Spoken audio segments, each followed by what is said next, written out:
ലേവ്യ പുസ്തകത്തിൽ നിന്നും തിരഞ്ഞെടുത്ത ചില ചോദ്യങ്ങളാണ് ഇന്നത്തെ നമ്മുടെ പ്രോഗ്രാം. നമുക്ക് വേണ്ടി ചോദ്യങ്ങളൊക്കെ തയ്യാറാക്കിയിരിക്കുന്നത് ബ്രദർ ജോസഫ് തോമസ്.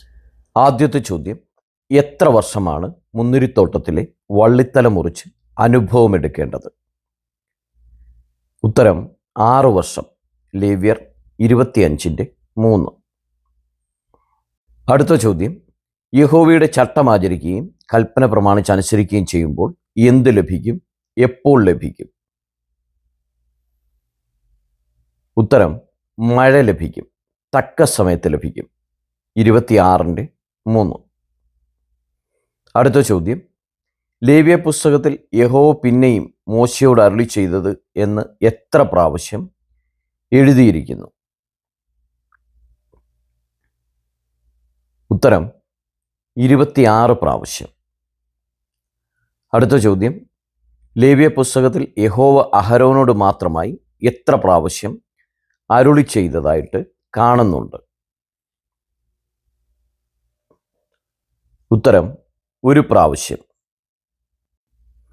അടുത്ത ചോദ്യം: ലേവ്യ പുസ്തകത്തിൽ മോശയോടും അഹരോനോടും അരുളി ചെയ്തത് എന്ന് എത്ര പ്രാവശ്യം കാണുന്നു? ഉത്തരം: 4 പ്രാവശ്യം. അടുത്ത ചോദ്യം: അവനെ ശുദ്ധിയുള്ളവനെന്ന് വിധിക്കണം എന്ന് എത്ര പ്രാവശ്യം രേഖപ്പെടുത്തിയിരിക്കുന്നു? ഉത്തരം: 5 പ്രാവശ്യം. അടുത്ത ചോദ്യം: തലമുടി കഴിഞ്ഞ കഷണ്ടിക്കാരൻ എങ്ങനെയുള്ളവനാണ്? ഉത്തരം: ശുദ്ധിയുള്ളവൻ. ലേവ്യർ 13:40. അടുത്ത ചോദ്യം: മോശ എന്തുപയോഗിച്ചാണ് കൂടാരവും അതിലുള്ളതൊക്കെയും അഭിഷേകം ചെയ്ത് ശുദ്ധീകരിച്ചത്? ഉത്തരം: അഭിഷേക തൈലം. 8:10. അടുത്ത ചോദ്യം: തൻ്റെ സഹോദരന്മാരിൽ മഹാപുരോഹിതനായവൻ തൻ്റെ തലമുടി പിച്ചിപ്പറിക്കുകയും വസ്ത്രം കീറുകയും ചെയ്യരുതെന്ന് പറയുവാൻ കാരണം എന്താണ്?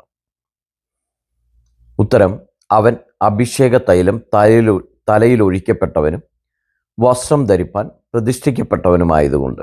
21:10. അടുത്ത ചോദ്യം: ഇസ്രായേൽ മക്കൾ എവിടുത്തെ നടപ്പുപോലെ നടക്കരുതെന്നാണ് യഹോവ അരുളി ചെയ്തത്? ഉത്തരം: മിസ്രയീം ദേശത്തിലെയും കനാൻ ദേശത്തിലെയും. 18:3. അടുത്ത ചോദ്യം: ആരാണ് പുരികം വെടിപ്പാക്കേണ്ടത്? ഉത്തരം: ശുദ്ധീകരണം കഴിഞ്ഞ കുഷ്ഠരോഗി. 14:1, 8, 9 വാക്യങ്ങൾ. അടുത്ത ചോദ്യം: ശപഥാർപ്പിതമൊക്കെയും യഹോവയ്ക്ക് എന്താകുന്നു? ഉത്തരം: അതിവിശുദ്ധം. 27:28. അടുത്ത ചോദ്യം: ശുദ്ധീകരണം കഴിയുന്നവൻ്റെ വലതു കാതിന്മേലും മറ്റും പുരട്ടുവാനുള്ള എണ്ണ പുരോഹിതൻ എവിടെയാണ് ഒഴിക്കേണ്ടത്? ഉത്തരം: തൻ്റെ ഉള്ളം കയ്യിൽ. 14:15, 17:26, 28 വാക്യങ്ങൾ. അടുത്ത ചോദ്യം: പുളിച്ച വസ്തുക്കൾ കൂടാതെ യഹോവയ്ക്ക് ദഹനയാഗമായി ദഹിപ്പിക്കാൻ പാടില്ലാത്ത വസ്തു ഏതാണ്? ഉത്തരം: തേൻ. 21:1. അടുത്ത ചോദ്യം: നിലത്തിലെ വിത്തിൻ്റെ ദശാംശം ആർക്കുള്ളതാണ്? ഉത്തരം: യഹോവയ്ക്ക്. 27:30. അടുത്ത ചോദ്യം: ആരും വിശുദ്ധീകരിക്കുവാൻ പാടില്ലാത്ത മൃഗം ഏതാണ്? ഉത്തരം: കടിഞ്ഞൂൽ പിറവിയാൽ യഹോവയ്ക്കുള്ള മൃഗം. 27:30. അടുത്ത ചോദ്യം: നിലത്തിലെ എന്തെടുക്കുമ്പോഴാണ് വയലിൻ്റെ അരികെ തീർത്തു കൊയ്യുവാൻ പാടില്ലാത്തത്? ഉത്തരം: വിളവ്. 19:9, 23:22. അടുത്ത ചോദ്യം: ലേവ്യ പുസ്തകത്തിൽ വിശുദ്ധ സഭായോഗം എന്ന് എത്ര പ്രാവശ്യം രേഖപ്പെടുത്തിയിരിക്കുന്നു?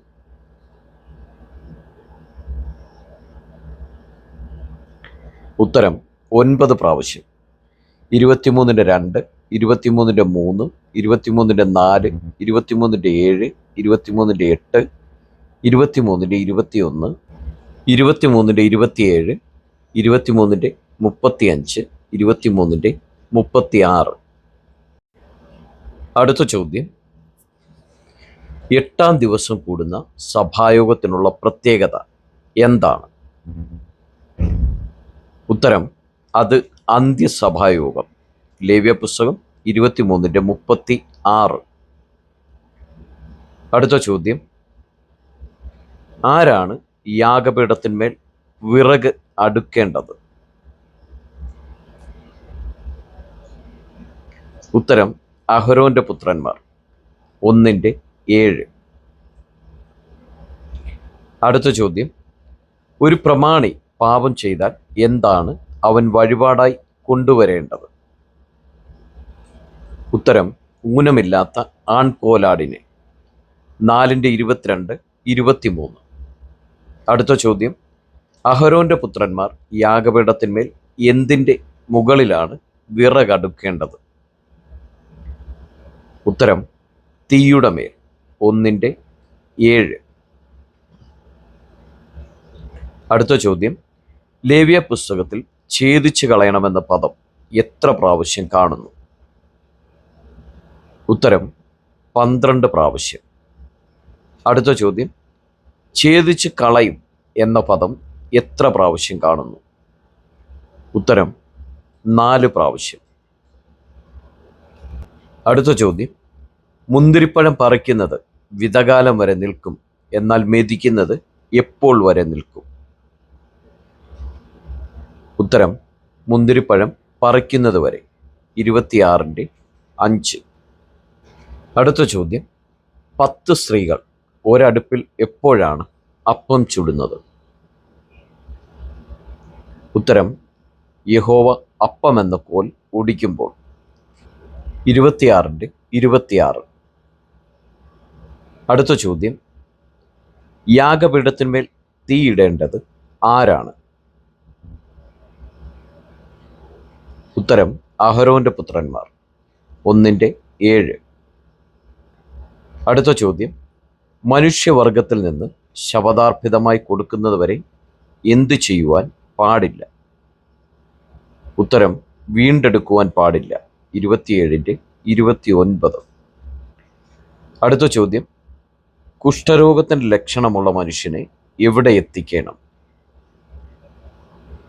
ഉത്തരം, പുരോഹിതന്റെ അടുക്കൽ. 13-9. ലേവ്യ പുസ്തകത്തിൽ നിന്നുള്ള ഈ ചോദ്യങ്ങൾ ദൈവവചന പഠനത്തിനായിട്ട് നിങ്ങൾക്ക് പ്രയോജനപ്പെടട്ടെ എന്ന് പ്രാർത്ഥിക്കുന്നു. നിങ്ങൾ ആദ്യമായിട്ടാണ് ഈ ചാനൽ കാണുന്നതെങ്കിൽ സബ്സ്ക്രൈബ് ചെയ്യുവാൻ മറക്കരുത്. ദൈവം എല്ലാവരെയും അനുഗ്രഹിക്കുമാറാകട്ടെ.